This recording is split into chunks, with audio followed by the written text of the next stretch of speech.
Menurut Ujang, budaya adalah segala nilai, pemikiran, simbol yang mempengaruhi perilaku, sikap, kepercayaan, dan kebiasaan seorang masyarakat. Budaya bukan hanya bersifat abstrak seperti nilai, pemikiran, kepercayaan. Budaya bisa berbentuk objek material. Rumah, kendaraan, peralatan elektronik, dan pakaian adalah contoh-contoh produk yang dianggap sebagai budaya suatu masyarakat. Undang-undang, makanan, minuman, musik, teknologi, dan bahasa adalah beberapa contoh lain dari budaya suatu masyarakat. Suatu nilai-nilai bisa dianggap budaya jika semua orang dalam sebuah masyarakat memiliki pemahaman yang sama terhadap nilai-nilai tersebut. Contohnya, menghormati orang tua atau orang yang lebih tua usianya merupakan nilai yang dianggap penting bagi masyarakat Sunda. Semua orang Sunda memiliki pemahaman yang sama terhadap nilai penghormatan tersebut.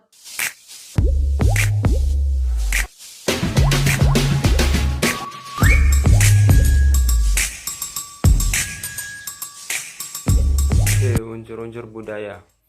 Kebudayaan memiliki satu set atau perangkat nilai-nilai yang menunjukkan keadaan akhir apa yang harus dicapai manusia. Adapun beberapa unsur yang ada dalam budaya, yaitu yang pertama adalah nilai atau value. Nilai adalah kepercayaan atau segala sesuatu yang dianggap penting oleh seseorang atau masyarakat. Yang kedua adalah norma. Norma adalah aturan masyarakat tentang sikap baik dan buruk, tindakan yang boleh dan tidak boleh dilakukan. Yang ketiga adalah kebiasaan. Kebiasaan adalah berbagai bentuk perilaku dan tindakan yang diterima secara budaya. Biasanya kebiasaan diturunkan dari generasi ke generasi. Yang keempat adalah larangan. Larangan adalah berbagai bentuk kebiasaan yang mengandung aspek moral. Biasanya berbentuk tindakan yang tidak boleh dilakukan oleh seseorang dalam suatu masyarakat.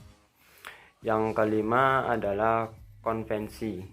Konvensi menggambarkan norma dalam kehidupan sehari-hari. Konvensi menggambarkan anjuran atau kebiasaan bagaimana seseorang harus bertindak sehari-hari dan biasanya berkaitan dengan perilaku konsumen, yaitu perilaku rutin yang dilakukan oleh konsumen. Yang keenam yaitu mitos. Mitos menggambarkan sebuah cerita atau kepercayaan yang mengandung nilai atau idealisme bagi suatu masyarakat. Mitos seringkali sulit dibuktikan kebenarannya. Yang ketujuh adalah simbol. Simbol adalah segala suatu benda, nama, warna, dan konsep yang memiliki arti penting lainnya, makna budaya yang diinginkan.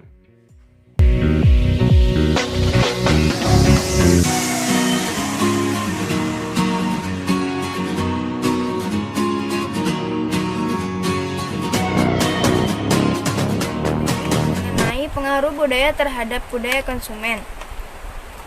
Ada pengaruh yang signifikan antara faktor budaya terhadap perilaku konsumen.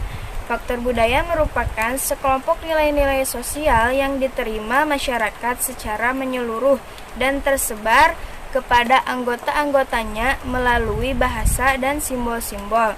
Faktor budaya memberikan pengaruh paling luas dan mendalam pada tingkah laku konsumen.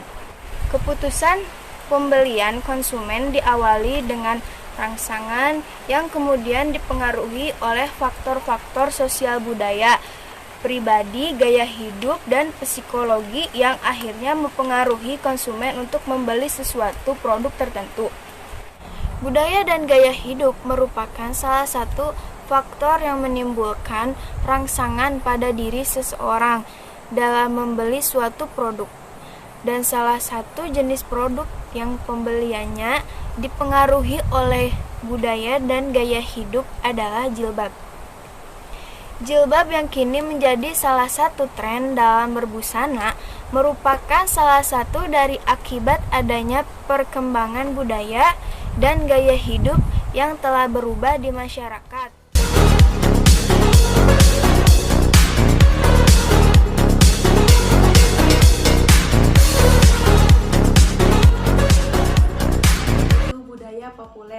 Yang pertama, pengertian budaya populer.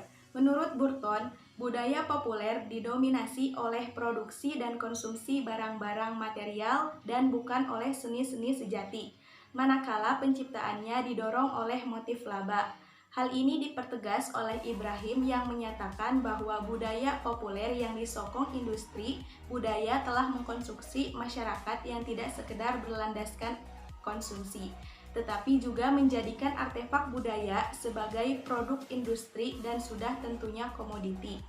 Budaya populer berkaitan dengan budaya massa. Budaya massa adalah budaya populer yang dihasilkan melalui teknik-teknik industrial produksi massa dan dipasarkan untuk mendapatkan keuntungan dari khalayak konsumen massa. Budaya massa ini berkembang sebagai akibat dari kemudahan-kemudahan reproduksi yang diberikan oleh teknologi seperti percetakan, fotografi, perekaman suara, dan sebagainya. Kemudian, untuk mendefinisikan budaya pop, kita perlu mengkombinasikan dua istilah, yaitu budaya dan populer. Kebudayaan pop terutama adalah kebudayaan yang diproduksi secara komersial dan tidak ada alasan untuk berpikir bahwa tampaknya ia akan berubah di masa yang akan datang. Namun dinyatakan bahwa audiens budaya populer menciptakan makna mereka sendiri melalui teks kebudayaan populer dan melahirkan kompetensi kultural dan sumber daya diskursif mereka sendiri. Kebudayaan populer dipandang sebagai makna dan praktik yang dihasilkan oleh audiens populer pada saat dikonsumsi dan bagaimana budaya populer tersebut digunakan. Ciri-ciri budaya populer. Ciri-ciri budaya populer diantaranya yaitu yang pertama, tren. Sebuah budaya yang menjadi tren akan diikuti atau disukai banyak orang yang berpotensi menjadi budaya populer. Yang kedua yaitu keseragaman bentuk. Sebuah ciptaan manusia yang menjadi tren akhirnya diikuti oleh banyak orang. Karya tersebut dapat menjadi pionir bagi karya-karya lain yang berciri sama. Yang ketiga yaitu adaptabilitas. Sebuah budaya populer mudah dinikmati dan diadopsi oleh khalayak. Hal ini mengarah pada tren. Yang keempat yaitu durabilitas. Sebuah budaya populer akan dilihat berdasarkan durabilitas menghadapi waktu. Pionir budaya populer yang dapat mempertahankan dirinya bila pesaing yang kemudian muncul tidak menyaingi keunikan dirinya. Dan yang kelima adalah profitabilitas. Dari sisi ekonomi, budaya populer berpotensi menghasilkan keuntungan yang besar bagi industri yang mendukungnya. Contoh budaya populer. Adapun contoh dari budaya populer menurut Mowen dan Minor adalah yang pertama yaitu iklan. Iklan menjadi kebudayaan yang populer bila citra, tema, dan itemnya dilingkupi oleh publik. Yang kedua yaitu televisi. Televisi telah dibuat lebih untuk menciptakan kebudayaan populer daripada medium lainnya.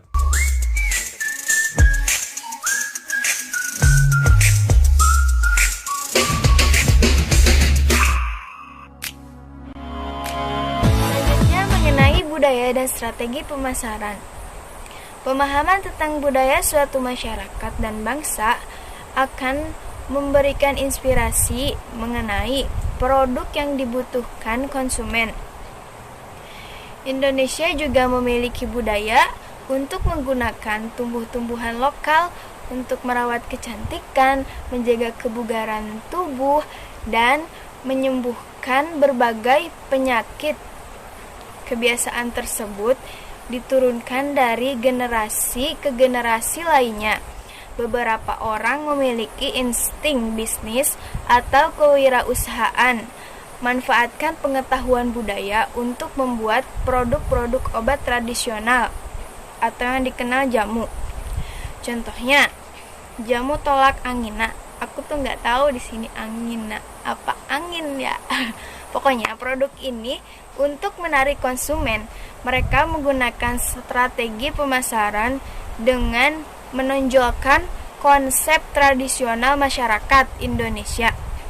Jamu ini menggunakan bahan rempah-rempah khas Indonesia sebagai bahan pokok.